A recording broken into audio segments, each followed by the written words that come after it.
एक माला जप किया तो विश्वास मानो उससे आपकी शक्ति और भक्ति दोनों बढ़ रही है।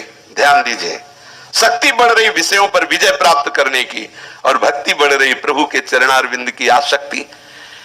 एक माला जप किया तो आपकी शक्ति और भक्ति बढ़ रही है। फिर ये शक्ति और भक्ति हमारी बढ़ क्यों नहीं रही? असाधन हो रहा है। जीवन भर करते रहो, असाधन करते रहोगे तो अनुभव में नहीं आएगा। कृपा सिंधु तो कृपालु हो, कुछ भी करे उनके ऊपर किसी का शासन नहीं, लेकिन आपको जो अनुभूति होनी परमानंद की, दिव्य साधना की, उसमें आपको सावधान होना पड़ेगा। अगर आप सावधान नहीं होंगे तो जन्म जन्मांतर लगेंगे, पर तभी आपको अनुभव होगा जब आप सावधान हो जाएंगे। भले समय आप नष्ट कीजिए तो आपको अगला जन्म देंगे प्रभु। जैसा आप पीछे वर्णन हुआ कि जो योग से भ्रष्ट हो जाते हैं उनकी क्या गतियां होती है। हम क्यों इतना लंबा खींचे? अभी से जो हमें कल करना है वो आज क्यों न करें, जो आज करना है वो अभी से क्यों नहीं?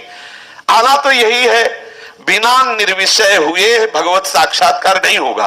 तो जलना तो है ही, जब छोड़ना ही है तो कल क्यों? आज ही ना छोड़े ना, आज ही हम भगवत प्राप्ति के लिए अपने आप को पूर्ण समर्पित कर दें। यदि कोई ऐसा कहे कि ये जो हम गलती कर ली ये हमें मालूम नहीं था, तो ये घोर अज्ञान झूठी बात है। अंतर में बैठे हुए प्रभु सबको बताते हैं। पूज्य बाबा कह रहे, ये जैसे कोई कह दे कि वो हमें पता नहीं था, ये गलती हमसे हो गई, बिल्कुल झूठ बोल रहे हो। क्योंकि हृदय बिहारी भगवान सबको सूचना देते, तुम गलत कर रहे हो। कोई भी बता दे, कोई भी बता दे कि हमें भगवान ने सूचना नहीं दी, तुम अज्ञानी हो, बाहिर्मुख हो, इसलिए तुम अंदर की सुन नहीं पाते हो। पर वो लोग भी कह देते कि ये हमारे मन में आया था कि ऐसा ना करें, पर हम माने नहीं, देखो ऐसा हो गया। सबके मन में प्रभु प्रेरणा करते हैं, गलत है मत करो। इसलिए प्रभु की प्रेरणा को सुनो, जो शास्त्र विरुद्ध आचरण भूल करके भी मत करो। थोड़ा भजन करने पर भी उसका प्रभाव आपको दिखाई देगा। ये इसीलिए नहीं दिखाई देता है क्योंकि आप गलत आचरण कर बैठते हो, गलत बोल दिए, गलत देख लिए, गलत सुन लिए, गलत आचरण कर लिए। चलो एक बार हो गया, दो बार हो गया, फिर सावधान हो जाइए। क्यों जन्म को नष्ट कर रहे हैं? यहां ऐसा उपदेश किया जाता है, यार भगवान का शरणागत चाहे जितना गंदा आचरण करे भगवान उद्धार कर देंगे, क्योंकि उससे हमको जोड़ना है। ये केवल जोड़ने की बात है। लोहा चाहे जितना जंगहा हो, पारसमणि उसे सोना कर देगी कब? जब स्पर्श हो जाएगा। स्पर्श होते ही लोहे का स्वरूप खत्म हो जाएगा।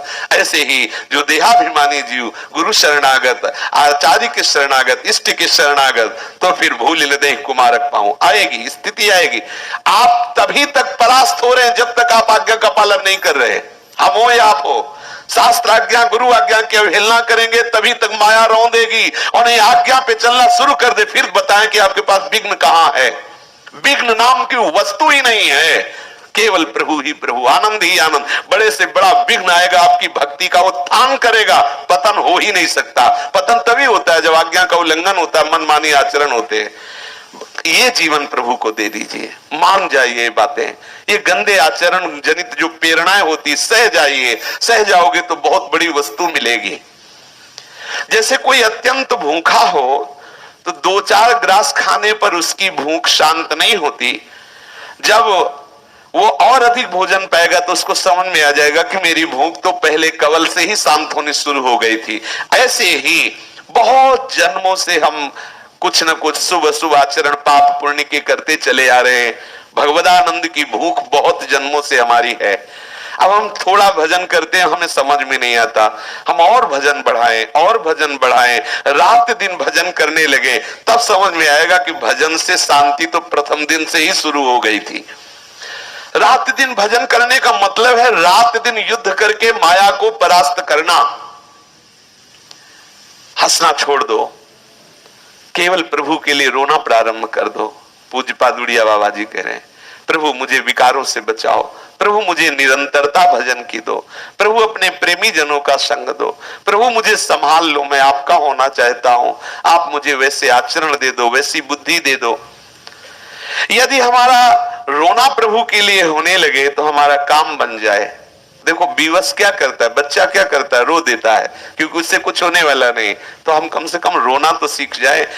हम एकांत में बैठकर अपने प्रभु से प्रार्थना करें कि प्रभु मुझे संभाल लो। जब आपने स्वीकार किया है, शरणागति दी, तो नाथ मुझे अपने लायक बना लो। भजन करने वाले का जब तक भजन में राग नहीं होगा तब तक उसके हृदय में सच्चाई नहीं आएगी। ध्यान दीजिए, हमारा भजन क्यों नहीं निरंतर होता? क्योंकि भजन में महत्व बुद्धि नहीं है। नाम जप कर रहे हैं, विषय की बातें कर रहे हैं, प्रपंच की बातें कर रहे हैं, आवश्यकता पड़ी, बिना माला पूरा हुई है, इसे छोड़ दिया, प्रपंच के कार्य में महत्व बुद्धि है। देखो इन महापुरुषों की महत्व बुद्धि बात करने के लिए जब आता है तो हिचकते हैं कि कैसे नाम छोड़ करके बोले। वो मनाते हैं कि हमसे कोई बात न करे, हमसे कोई मिले ना, जिससे हमारे प्रभु का चिंतन न छूटे। पूज्य पंडित गया प्रसाद जी महाराज जैसे परिक्रमा लगाते होते, कोई संत महात्मा ही मिलने तो बहुत विवश हो जाते, फिर खड़े हो जाते। खड़े होकर जो वार्ता की वो भी भगवत वार्ता, और फिर परिक्रमा को प्रणाम करके रजमुख में डाल के फिर मौन होके लगाते। नाम नाम, इतना नाम में प्रेम हो जाए कि बोलना पड़े तो ऐसा लगे कि क्यों बोल रहा हूं, क्यों मैं बात कर रहा हूं। हमें थोड़ा उसके लिए कष्ट होना चाहिए बोलने के लिए। हम तो ऐसी साधारण बातों में माला रख देते हैं, साधारण बातों में भजन छोड़ देते हैं। भजन में जब तक राग नहीं होगा तब तक सच्चाई जीवन में नहीं आएगी। जो सत्यता चाहिए, जो साधुता चाहिए, जो भगवत प्रीत्यर्थ जीवन चाहिए, वो नहीं हो पाएगा। भजन में राग करो, लेकिन राग केवल पहले से ही नहीं हो जाता है। आरंभ में तो कठोरता पूर्वक भजन करना होता है, नियम पूर्वक भजन करना होता है, जबरदस्ती भजन करना होता है। किसी ने प्रश्न किया कि जब हम नाम जप करते हैं तो हमारा सर दर्द करने लगता है। इसके लिए दो ही बातें हैं। आपका ब्रह्मचर्य बहुत ही खराब हो चुका है, क्योंकि वही आत्मस्वरूप दास जैसी भावना आप करो वैसे ही आपका आत्मस्वरूप प्रकाशित हो जाता है, वैसे ही प्रकाशित हो जाता है। इसीलिए वो मृग भागता रहता है कि यहां जल नहीं, वहां जल नहीं, वहां मर जाता है, कहीं उसको प्यास नहीं बुझती। ये बात तभी समझ में आएगी जब आपका भजन होगा। भजन होगा तो कोई भी विषय आकर्षण रह ही नहीं जाएगा। हर विषय झूठा, हर विषय आपको विषवत लगेगा, पर ये विषयी पुरुष नहीं समझेंगे। उनको लगेगा केवल प्रवचन है, केवल भाषण है। नहीं नहीं, भजन करके देखो। बाबा कह रहे भजन का जब राग जागृत होगा तो विषय विषवत आपको अनुभव में आएगा। जब तक आपकी भजन में लगन नहीं है तभी तक ये सब गड़बड़ी है। संत श्री नारायण स्वामी जी कहते हैं, लगन लगन सब कोई कहे, लगन कहावे सोए, नारायण जा लगन में तन मन डारे खोए। वही लगन है जिसमें ना तन की शुद्धि रह जाए, ना मन किसी विषय का संकल्प करे, एकमात्र प्रीतम का चिंतन। कर्णवास से प्रायः 5 मील उत्तर में भेरिया नामक एक गांव है। उसके समीप विरक्त संतों के लिए एक आश्रम है, जिसमें अलग अलग अनेकों साधकों ने छोटी छोटी झोपड़ियां बना रखी थी और वहां वो सब साधना करते थे। पूज्य बाबा को जब पता लगा तो इतने बड़े महापुरुष होने पर भी ये दर्शन के लिए जाते। ये संतों की महिमा होती है कि देखें कैसे कैसे साधक भजन कर रहे हैं वैराग्य पूर्वक। तो बाबा वहां गए। इन आरण्यक विद्यालय के विषय में एक बार एक सज्जन ने महाराज जी से पूछा था। महाराज जी जब वहां गए, दर्शन हुए, तो वहां एक आए हुए थे। तो उन्होंने बाबा से कहा कि बाबा, ये साधक जन और साधु महात्मा जन ये भजन करते हैं और भीख मांगकर खाते हैं, क्या ये अकर्मण्यता नहीं है? अरे कमाए खाए, तो भीख मांगते खाते और माला चलाते हैं, ये क्या ठीक है? बाबा से कहा ये अकर्मण्यता नहीं है। तो बाबा ने उत्तर देते हैं कहा, अकर्मण्यता, अरे ये परम पुरुषार्थ है, परम पुरुषार्थ है। सब लोग समझते हैं कि बाबा जी जो है ना भगवत मार्ग के पथिक, ये बड़े कायर जैसे होते हैं। कोई काम धंधा तो है नहीं, तिलक लगा लिया माला और यहाँ भंडारा वहां भंडारा खाया, वो पड़े हैं, बोले हराम का खाते और पड़े इसलिए से। सच्ची मानिए, सत्य मार्ग पर चल कर देखिए, इससे बड़ा कोई काम है ही नहीं। त्रिभुवन में इससे कठिन कोई काम नहीं। सुन रहे हो ना, अभी थोड़ी देर पहले से अभी तक सुन रहे हो, है हिम्मत, छाती में हाथ रख के देखो। फावड़ा चला लेना, नौकरी कर लेना, पेशा कर लेना, खान पान सब वो एक अलग क्षेत्र है। जरा इस क्षेत्र की बातें सुनो। देखना चाहते हो देख नहीं सकते, छूना चाहते हो छू नहीं सकते। मन को मारकर सच्चिदानंद प्रभु में प्रतिपल लगाओ, एक क्षण के लिए भी अंतराय ना हो। यह है परम पुरुषार्थ। तुम समझते हो हम काम कर रहे हैं, बाबा जी जो है वो बेकार बैठे रहते। बाबा जी जो काम कर रहे हैं, ब्रह्मा भी प्रणाम करते हैं उनको। ब्रह्मा जी रोज प्रणाम करते हैं, मतलब प्रत्येक दिन में वो सब संतों को भूत भविष्य लोग 14 में भय होए हरि प्यारे सबको प्रणाम कर। ये बहुत बड़ा कार्य है, आप इसको देखना चाहते हो तो कर लो। 1 घंटे के लिए कमरे में दरवाजा बंद कर लो, किसी से मिलो मत, कोई और चिंतन न होने पाए, केवल नाम का चिंतन हो। फिर देखो कितना कठिन है, फिर देखो आपको ऐसा लगे कि भागो यहां से, बेकार, मतलब इतना।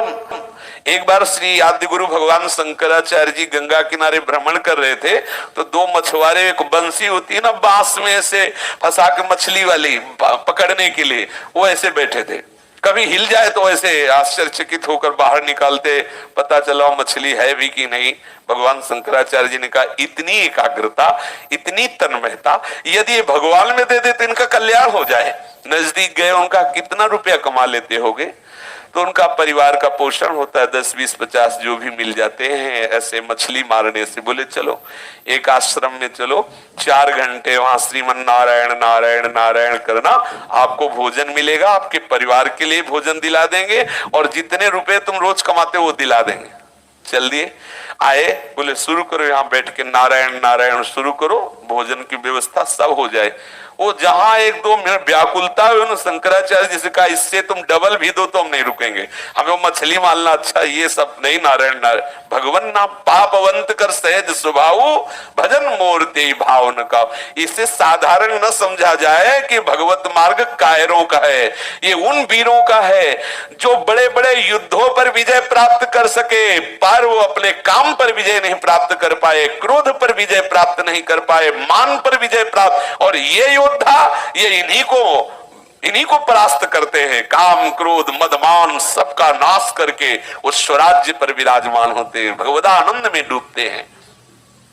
बाबा ने कहा यह कर्मण्यता समझते हो इसे, कैसी तुम्हारी बुद्धि मारी गई है।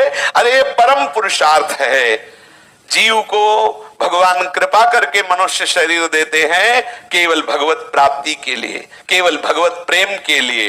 जो सर्वस्व त्याग करके परमार्थ का पथिक बनता है, धन्य है उसका जीवन। वो अकर्मण्य कहते हो उसे, कायर कहते हो उसको, वो समझते हो कि भीख मांग के खाते पेट भरते, बेकार तुम्हारी बुद्धि मारी गई है। चल के तो देखो इस मार्ग में। अभी एक भगत परिवार थे, वो बहुत दंडवत, बहुत प्रणाम, बहुत वो, उनका थोड़ा लड़का भजन के लिए उसका, तो हम कहा ठीक वैराग्य मार्ग में आइए, और जो परिवार पता नहीं पूरा परिवार है गायब ना कोई सा। अरे बोले जानते हो ये मार्ग कैसा है, इससे खिलवाड़